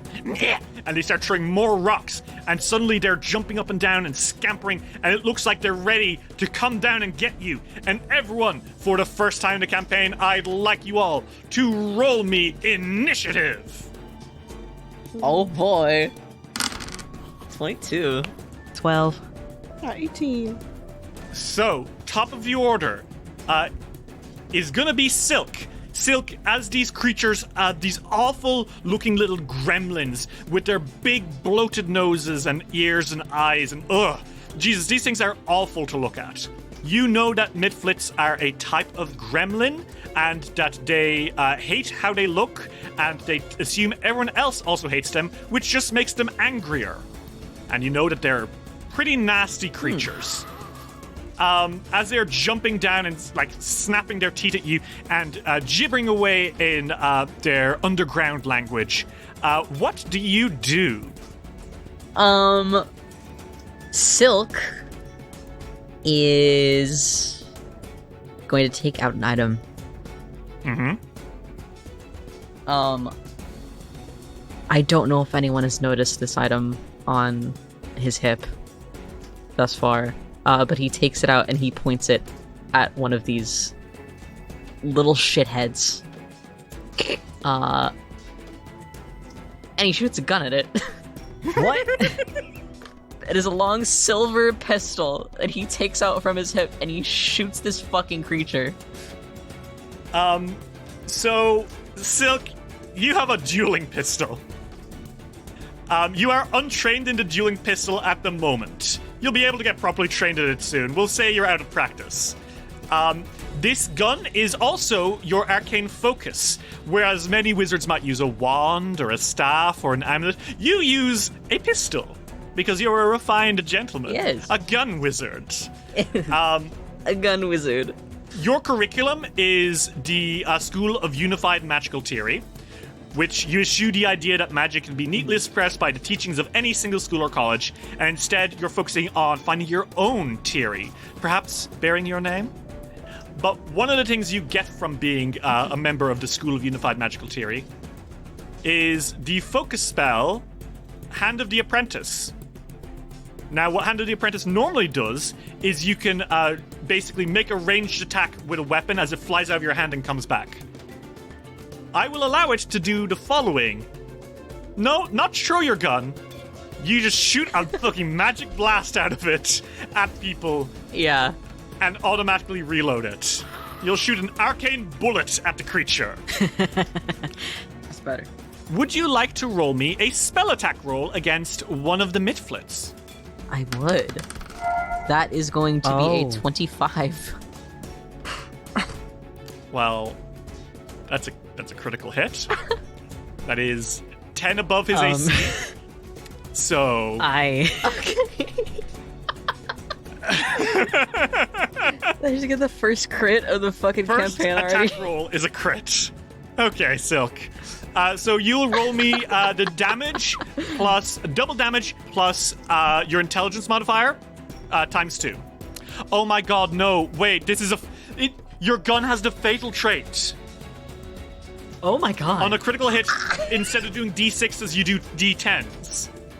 And it adds an additional d10. Oh my god. So it's actually, could you please roll me 2d10 times 2 plus 8? Okay, that's gonna be,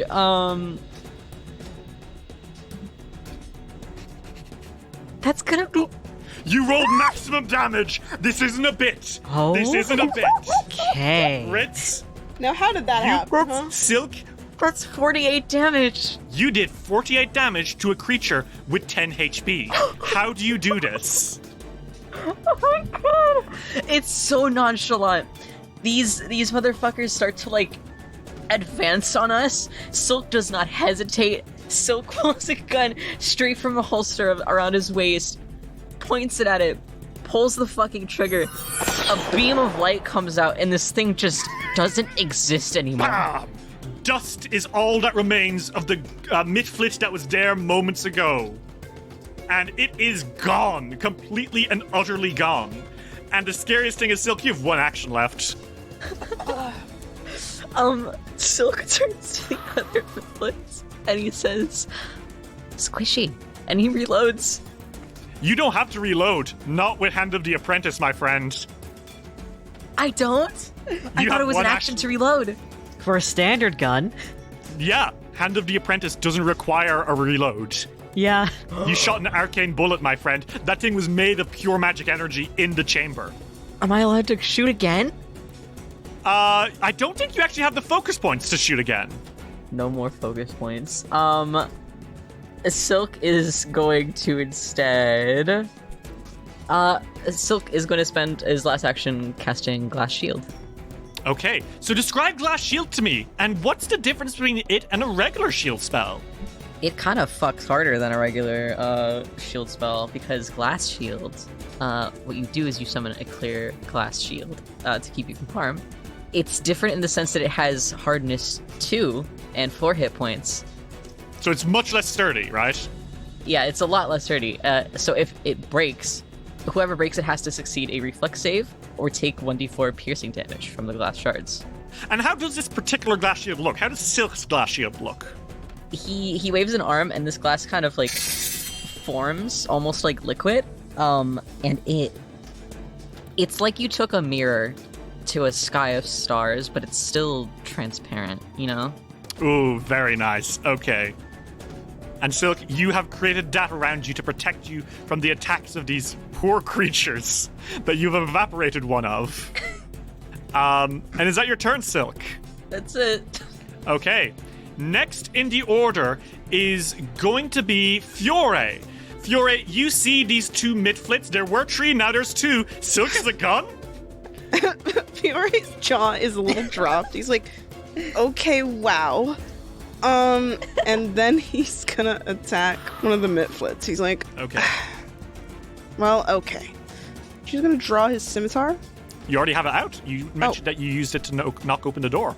That's true. I didn't even. Okay, so I'm doing that, and then I'm gonna strike. Yeah, I will say the midflits are like shrieking in fury that their friend was killed. They're not scared. They're mad. 15. A 15 is a hit, Fiore. What do you do now? I damage it. 7 damage. Okay, 7 damage, Fiore. You swing your scimitar down into the midflit, who lets out a gasp of pain as you pull back your sword and get ready to strike again, I assume. Yeah, I think I'll try it one more time because they just look kind of weak. Yeah, they do. Wow. Okay. 18. That is a hit. Roll me that damage. 8. Fiore, how do you take care of the midflit next to you as it jumps down and snarls at you? I think that he fights a little like. I think when he fights, it's kind of like you know how Saren Ray is like a little. They're kind of. It's not as dancey as Desna, but I feel like a lot of their stuff would be more like dancey and flowy. Mm-hmm. So I think his scimitar, like when it swishes in the air, it's like rhythmic. Ooh, very nice. And I think he just hits twice very quickly, like in quick succession. I think it's like from both sides, you know. Okay, and with that Fiore, slash slash, just like the other one, the midflit collapses to the floor, dead. And you have 1 action left. There's one last midflit. It is fuming. Its eyes are practically popping out of its head. It says, Nasty, nasty, nasty people coming here and pretending you're better than the midflits. You're not. You tried to get us to eat shit. He's gonna raise the shield.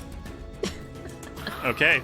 And your shield goes up, and Fiore, your AC goes from 20 to 22. I love being level 2. Jesus. So the midflit has a +8 to attack. I don't know if it's gonna hit you, but it's sure gonna try. It's gonna throw a dart at you. Yeah. And that dart flies, and well, what do you know? It's a hit by 1. I'm very proud of it right now. Yay!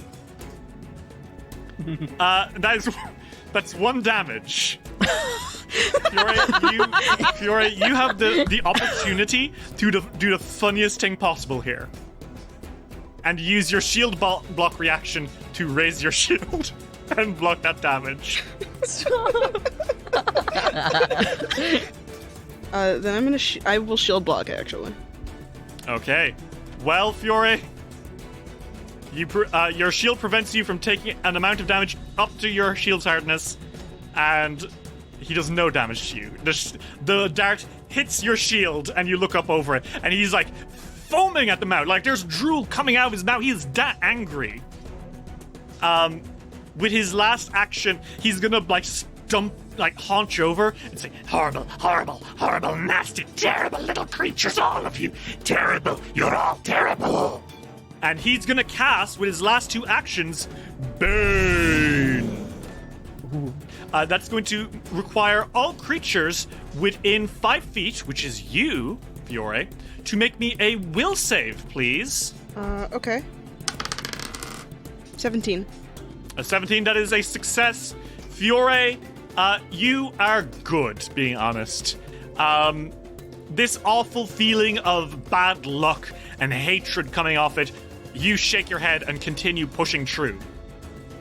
So you do not take a -1 to your attack rolls while you're in the area. Wow. That's nice.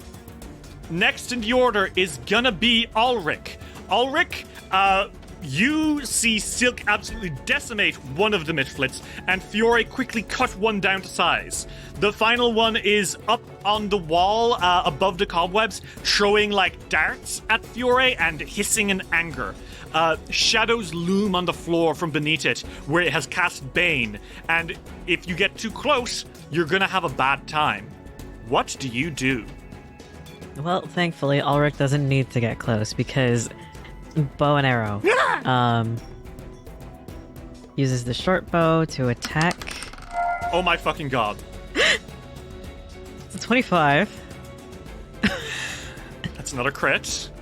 Little fun. 11 damage. This thing has 10 HP. Even though you... Woo! Ulrich, how'd you take out the last of the Mitflits?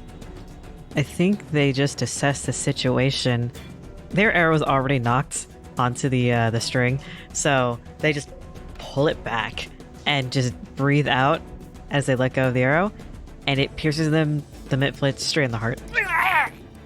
The Mitflit lets out one last curse as says, Horrible creature. before it stumbles over, also dead. And with that, you have dispelled the Mitflits that were guarding the entrance into this strange ruin. How are you guys doing? Fiore turns back to Silk and he's like, I did not know you had a gun. Did you just shoot a spell out of that? Oh, yes, I did. Would you like to see? Silk holds out the gun for Fiore to look at. Is this like your wand? Or staff? You could say that, yes. Very observant. It's incredibly, like, detailed. Again, like, sterling fucking silver. Lots of swirls. You take really good care of this. Well, I must. It does me so well. Ulrich is just staring at the gun, I think. Mostly in intrigue, but also in... You have a gun? I didn't frighten you, did I? Frighten? No. Stun? Yes. Good. Keeps you on your toes. And he holsters it back onto his hip. You two took care of that quite quickly as well. I'm impressed. Well, I do hunt, so I know my way around this. I've just been training for a long time. Interesting. Well, I wonder what a bunch of Mitflits are protecting. I don't know. But we can look around now. But careful to step over that stuff. Right. Ugh. Silk is careful not to dirty his clothes. It's not easy. This place is covered in cobwebs and muck and blech. It looks like they were maybe using this place as an outhouse. Gross. Regardless, at the Disgusting. At the end of the keep, there are a pair of double doors. What do you guys do? I suppose we keep going? Yeah. Here, I'll, He holds out his, I think he's gonna use the scimitar, like the hilt of it. Like he's holding it in its sheath, so he's not hurting himself, to try and push the door open. Okay. Well, the door opens onto what appears to be a decrepit drawbridge. Oh. A wooden drawbridge, its timbers grey with age and decay, spans the 20-foot gap between the outbuilding and the sprawling ruin on the island. Rusty iron chains hang from the ruin's northern wall to the drawbridge's southern side. The chains look ready to fall apart, giving the drawbridge's structural integrity an extra layer of dubiousness. What do you guys do? I really don't like the looks of that bridge. He puts a foot down on it and keep a light foot on this. Would you like to make a perception check? Uh-huh. Yeah, hey Fiore, no fucking shit, it's gonna fucking... This thing is so weak. So weak. It's been sabotaged even. You can see that some of the underside of the drawbridge has been cut up a little bit. The fucking... They sabotage it. It's gonna crash if you walk over it too much. Actually, stop. Hold on. Look, it's been... He, points. It's been sabotaged. And it's already old. However, are we to get across then? Do you guys have any spells that might help? It's not going to help here. I have a roundabout way of getting across, but I'm not keen on it. What is that? I could use frostbite a couple times to freeze the water below. But who knows how sturdy that is. How deep does the water look? The water looks like it's maybe 4 feet deep. It is not a deep...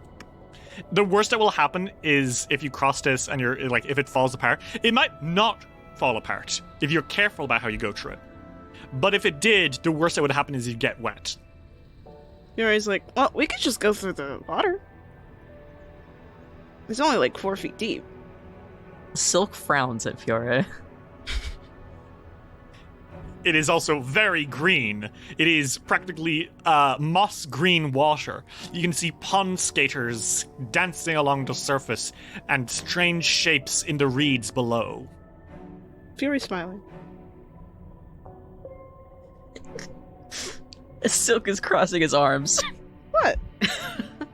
I think Alrick checks the anything above them to see if there's a way that they could possibly use any rope, either as a swing or as a line. There's nothing above the drawbridge itself, but do you want to make me a perception check, Alrick? Sure. Okay. Alrick, you look around and there is nothing above the drawbridge that you can swing yourself across. But those chains, I think you feel that if you were very careful and maybe only walked one person at a time across the drawbridge, it wouldn't collapse.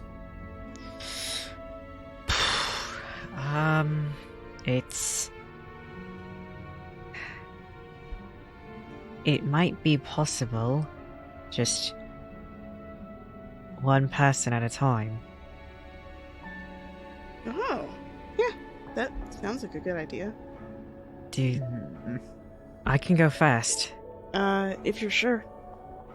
It's my theory. Might as well. I'll help you up if you fall. Thanks. And he takes a step on the bridge. And then one more. It's very rickety. Try to keep your balance if you can. Last step. All good, you're good, and you're across! Okay. Yay! Okay, just walk slow, don't rush it. And one person each. So Yeah, of course. who next? Do you want me to go first, or do you want to go first? Logically, I should go. You're wearing heavy armor, so what if it breaks on you? I don't want to be stuck over here. You wouldn't be stuck even if it did. If I fall, I'm gonna cry.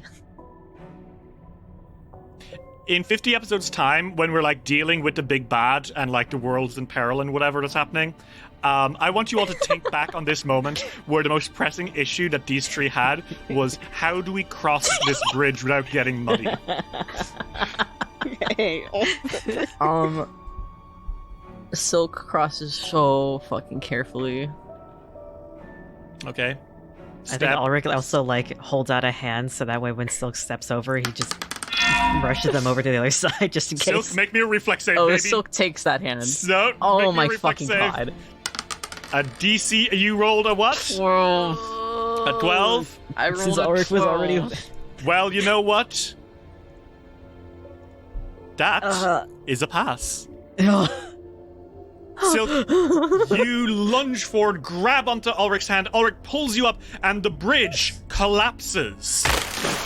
Ta-da! I need you to know, Silk is like grabbing onto Ulrich. His fucking legs are like shaking. You still cannot see it, but Ulrich is blushing. Hey, are you alright? Silk, you're okay. Oh my god, You're I fine. almost ruined my favorite shirt. You're fine. It's okay. Believe me, I had the unfortunate problem of wearing white as well, and they show a little bit of the cloak. They show off the white shirt. Like you could get another one of those. We'll also point out that the bridge on the map has collapsed and broken into pieces. Hey, Fiore, how's it feel on the other side? Giggling. He's laughing a little bit. I think Fiore is fine. He's like, okay, I'm gonna climb down there and then climb back up. Careful, it looks disgusting. Because I don't really have any other options. I think he's gonna try and, like, step over the wood to avoid getting, like, to avoid as much as he can, but he's not really, like, mad. Yeah, you kind of wade through. It's really not a big deal. It comes up to your chest, and then you get out, and you're good. He's like, can I get a hand? Ulrich helps Fiore up. And he just uses it to, like, hoist himself up, and then he You climbs. hear a clank, clank, clank going through the water. He's like, that was really not that big a deal, Yes, but can Silk prestidigitation Fiore dry? Oh yeah, go ahead. Prestidigitation can indeed tidy, color clean, or soil an object of light bulk or less. Oh, I actually think you can. I think you can polish him if you spend an entire minute just like waving your hands in the air and cleaning him up. Fiore's like, As soon as Fiore gets up, Silk is like, wait a minute, and like starts like kind of fussing in a way over him. he's like, A little bit. This armor's like old. It's okay. You look better like this, trust me. What is that supposed to mean? You're covered in green muck water. Yeah. Well, if you're fine looking like that, just know that I am not. Okay. And he continues to make Fiore cleaner. He's like, what is the problem here? Silk cannot stand looking at gross objects. At the very least, you're all now standing in front of those double doors into the ruins. What do you guys do? Let's open them doors. Do you guys push them open? Yeah. Okay. Yeah. Alrick and Silk, the two of you push open the doors, and Fiore follows after as you enter into these ruins. Giant stone walls await you on all sides. Rubble of some ancient battle everywhere. Moss has overgrown the stones, and wicked giggles echo through the halls. You don't know what it is that you expect to find in these ruins, but you certainly don't expect the ancient truth, the sinister plots, and the monstrous enemies you will face as you enter into the ruins of Gauntlet.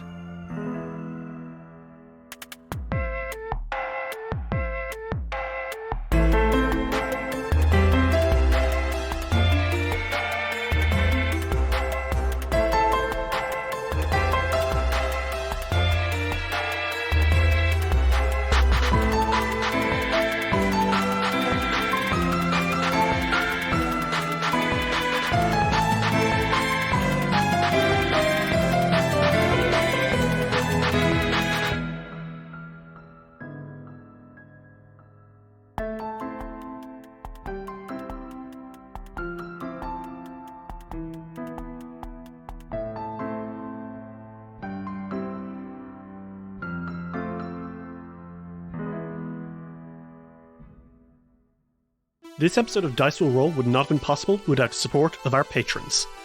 Let's give a huge round of applause to Quinlan Boss, Princess Alivi, Emily is Gay, Dexton, Meow Mai, Michael Wallet, Knight the Werewolf Teacher, Ashley, Actually a Bot, Violet, Seraphine, Kyle Damon, Soul Grease Lobo, Phoebe GBs, Daisy Gilliam, Lux Rexus, Better and Stormcrow, Sam Stryker, Tony Saunders, Mita, Arave, Belmonts, Marshmallowberry, Ferric Falcon, Luis Loza, Aries, Alexander Criswell, May Cohen, Skyly, Genuinely Tricked, Transgirl Trish, Bal Ponyon, Join the Catman Extraordinaire, Matthew Wilson Krasnovich, Tillen Shark, Glitch HD, Jace Snooks, Jonathan Love, G. Barbera, Luke, Gideon, Sarah B, Seth, Kira, Lichalope, Gizmo, Cass, Fable McElduff, Ava, Rem T. Bright, Lonesome Chunk, Steph, Sean C, Natasha Lumley, Rhiannon C, Ellie,